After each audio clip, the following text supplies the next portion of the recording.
para wali itu bukan hanya dalam satu level, tidak dalam satu tingkat yang sama, tapi ada tingkat-tingkatan, istilahnya eskalasi para wali.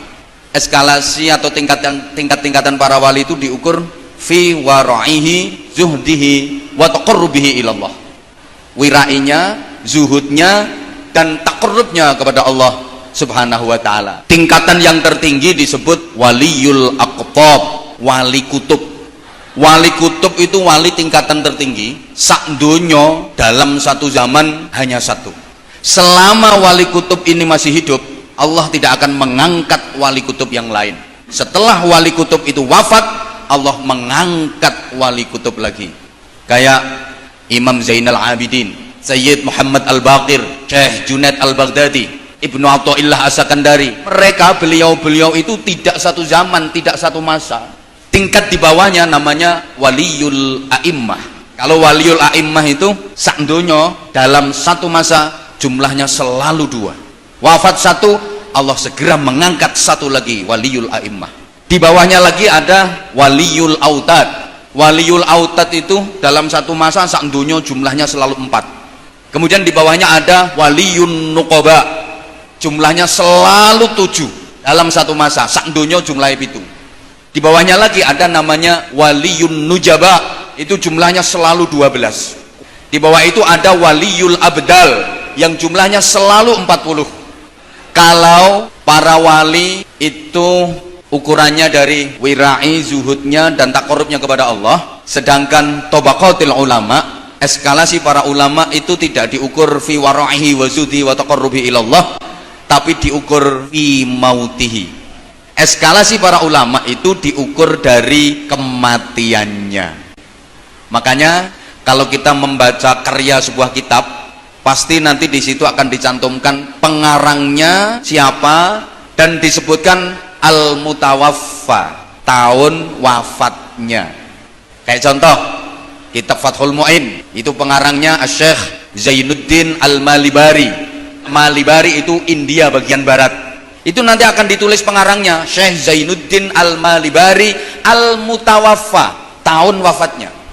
Ibnu Hajar Al-Asqalani Al-Mutawaffa, Ibnu Hajar Al-Haytami Al-Mutawaffa, Jalaluddin As-Suyuti Al-Mutawaffa, pasti Jalaluddin Al-Mahalli Al-Mutawaffa. Yang disebut adalah tahun kematiannya. Jadi kalau ada kitab di situ kok dituliskan pengarang terus Al-Maulid, itu percetakannya ngawur namanya.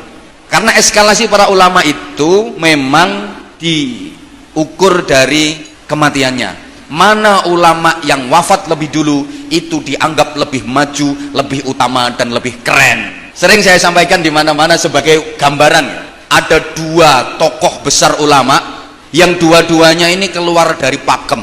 Karena kalau ulama itu ada pakem, adik-adik. Jika beliau namanya Ahmad, itu menurut pakem mendapatkan alam laqab atau mendapatkan titel Syihabuddin.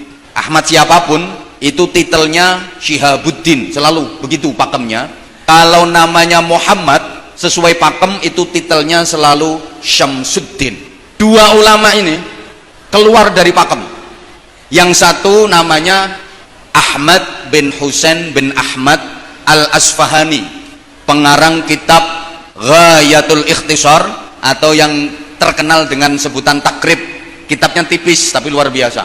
Beliau namanya Ahmad, tapi titelnya bukan Syihabuddin. Beliau diberi titel Syihabul Millah.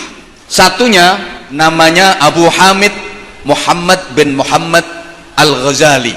Beliau namanya Muhammad. Harusnya kalau sesuai pakem titelnya Syamsuddin, tapi beliau titelnya Hujjatul Islam. Dua ulama ini sama-sama hebat. Ini saya akan ceritakan eskalasinya ya. Imam Abi Syuja, pengarang Takrib, lahir tahun 1047 Hijriah. Beliau wafat tahun 1197 Hijriah. Jadi usianya 150 tahun. Panjang banget usianya. Sementara Imam Ghazali lahir di tahun 1060 Hijriah, wafatnya pada tahun 1111 Hijriah dalam usia 51 tahun. Dua ulama ini menangi dalam satu zaman. Imam Abi Syuja lahir duluan tapi wafatnya belakangan karena usia beliau sampai 150 tahun.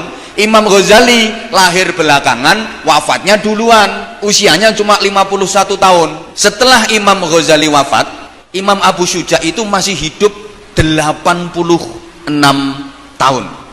Para ulama ketika menentukan ayyuhuma aqdam baina Abi Syuja wal Ghazali, mana yang lebih utama, mana yang lebih keren antara Imam Abi Syuja dan Imam Ghazali, para ulama menyatakan Ghazali aqdam, Imam Ghazali yang lebih keren. Kenapa? Karena mati lebih dulu. Dua-duanya sama-sama hebat. Kalau dari sisi karya keilmuan, Imam Ghazali menang. Kitab karya Imam Ghazali itu luar biasa, sampai nggak ada ulama yang bisa menandingi Imam Ghazali ketika meringkes kitab karangannya Imam Haramain. Imam Haramain itu punya kitab yang misalnya ditumpuk itu dari sini sampai tembus plafon situ, saking tebelnya kitabnya. Itu diringkes sama Imam Ghazali jadi 3 kitab, Al-Wajiz, Al-Wasid, dan Al-Basid. Tapi kalau dari segi riyadhah, menang Imam Abu Syuja. Dari tingkat riyadhahnya Imam Abu Syuja lebih hebat.